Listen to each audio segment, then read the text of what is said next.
আসসালামু আলাইকুম বন্ধুরা, কেমন আছেন সবাই? বাংলা হেলথ টিপস থেকে আপনাদের স্বাগতম। আজকে কথা বলবো স্কয়ার ফার্মাসিউটিক্যালের মেডিসিন পরিচিতি নিয়ে।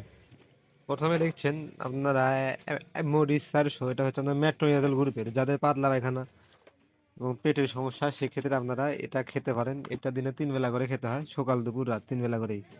খাবার পরে খেতে হয় এটা। তারপর দেখছেন সিপ্রোসিন 500, সিপ্রোসিন হচ্ছে আপনার সিপ্রোফ্লক্সাসিন গ্রুপের। এটা হচ্ছে আমাদের অ্যান্টিবায়োটিক ট্যাবলেট। যাদের অ্যান্টিবায়োটিকের প্রয়োজন সেক্ষেত্রে আপনারা সিপ্রোফ্লক্সাসিন খেতে পারেন। এটা দিনে 2 বেলা করে খেতে হয়। ফ্ল্যাক্সিয়া 100, এটা হচ্ছে আপনার সিক্লোফেনাক গ্রুপের একটি ট্যাবলেট। যাদের ব্যথা এবং হালকা থেকে মাঝারি ধরনের ব্যথা সমস্যা ভোগেন সেই ক্ষেত্রে আপনারা এই ফ্ল্যাক্সি ট্যাবলেটটি খেতে পারেন। ইরোমাইসিন দিয়ে যাদের পেটের সমস্যা এবং বদহজমের সমস্যা এবং দীর্ঘ দীর্ঘদিন ধরে পাতলা পায়খানা সমস্যা ভোগেন সেই ক্ষেত্রে এটা ব্যবহার করা হয়ে থাকে। দেখছেন গ্যাটফিক্স 8, এটা হচ্ছে যাদের আপনার পায়খানা কষা এবং কোষ্ঠকাঠিন্য সেক্ষেত্রে আপনারা এটা ব্যবহার করতে পারেন। এটা দিনে 2 বেলা করে খেতে হয়, সকাল এবং রাতে। যাদের শরীরে দাউদ এবং অ্যালার্জি জাতীয় চুলকানি সমস্যা ভোগেন সেক্ষেত্রে দেখছেন ফুগাল 50, এটা হচ্ছে আমরা ফুকোনাজল গ্রুপের একটি ট্যাবলেট। এটা দিনে 2 বেলা করে খেতে হয় এবং দাউদ চুলকানির ক্ষেত্রে ব্যবহার করা হয়ে থাকে এবং অনেক উন্নত একটি প্রোডাক্ট স্কয়ার ফার্মাসিউটিক্যালের। আপনাদের মধ্যে যাদের হালকা থেকে এবং মাঝারি ধরনের ব্যথা সমস্যা ভোগেন এবং মাসল পেনের ব্যথা সেই ক্ষেত্রে আপনারা এটা ব্যবহার করতে পারেন।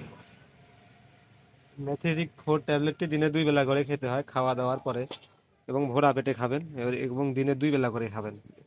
যে কোনো ব্যথা সমস্যার ক্ষেত্রে আপনারা এটা ইউজ করতে পারেন। তারপর দেখছেন বিকোজিন 10, এটা হচ্ছে আমাদের বি কমপ্লেক্স এবং ভিটামিন বি এবং জিঙ্ক সহ। এটা যাদের ভিটামিনের ঘাটতি রয়েছে সেক্ষেত্রে ব্যবহার করা হয়ে থাকে। এটা দিনে 2 বেলা করে খেতে হয়, সকালে এবং রাতে। আপনাদের মধ্যে যাদের হালকা মাথা ব্যথা এবং মাথা ঘোরা ইত্যাদি সমস্যায় ভোগেন সেক্ষেত্রে আপনারা এই পমটিল ট্যাবলেটটি খেতে পারেন। এটা দিনে 2 বেলা করে খেতে হয়। তারপর দেখছেন কমেট 500, এটা হচ্ছে আপনার ম্যাটফর্মিন গ্রুপের একটি প্রোডাক্ট। যাদের ডায়াবেটিসের সমস্যা ভোগে সেই ক্ষেত্রে আপনারা এটা ইউজ করতে পারেন। এটা দিনে 2 বেলা করে খেতে হয়, সকালে এবং রাতে, এবং ডাক্তারের পরামর্শ নিয়ে খাবেন আপনারা যাদের সমস্যা সেক্ষেত্রে। লুপ জেল যাদের চোখে চুলকানি এবং বিভিন্ন ধরনের ভাইরাস জাতীয় সমস্যা ভোগে সেক্ষেত্রে আপনারা এই লুপ জেল ড্রপটি ব্যবহার করতে পারেন। এটা দিনে 2 বেলা করে দিতে হয়, 2 ফোঁটা করে দিনে 2 বেলা। পেনভিক 250 mg, আপনাদের মধ্যে যাদের অ্যালার্জি এবং চর্মরোগের এবং বিভিন্ন অ্যান্টিবায়োটিক হালকা পাওয়ারের খেতে যাচ্ছেন সেই ক্ষেত্রে আপনারা এই পেনভিক ট্যাবলেটটি খেতে পারেন। এটা দিনে 2 বেলা করে খেতে হয়, সকালে এবং রাতে। আপনাদের মধ্যে যাদের হাই প্রেশার এবং অনেক বেশি প্রেশারের সমস্যা ভোগে সেক্ষেত্রে ক্যামলোডিন প্লাসটি আপনারা খেতে পারেন। এটা হচ্ছে আপনার অ্যামলোডিপিন গ্রুপের একটি প্রোডাক্ট। যাদের সমস্যা সেক্ষেত্রে আপনারা ব্যবহার করতে পারেন।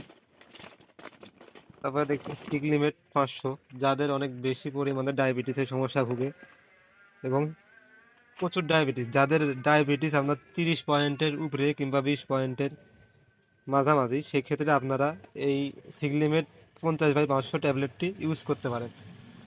এটা দিনে 2 বেলা করে খেতে হয়, সকালে এবং রাত্রে, দিনে দুই বেলা করে। বর্তমান সময়ে কোষ্ঠকাঠিন্য প্রায় সবারই হয়ে থাকে এবং ছোট বাচ্চা থেকে শুরু করে বড় মানুষ পর্যন্ত। আপনারা দেখছেন গ্লিসাপ 1.15, এটা হচ্ছে সাপোজিটরি। যে সকল বাচ্চাদের টয়লেট হয় না সেই সকল বাচ্চারা এটা ইউজ করতে পারে। যে সকল বাচ্চাদের পায়খানা কোষা সেক্ষেত্রে ব্যবহার করা হয়ে থাকে এই আপনার গ্লিসাপ 1.15। তো বন্ধুরা, ভিডিওটি আর বড় করলাম না। ভিডিওটি ভালো লাগলে চ্যানেলটি সাবস্ক্রাইব করবেন। সবাইকে ধন্যবাদ, ভালো থাকবেন সবাই।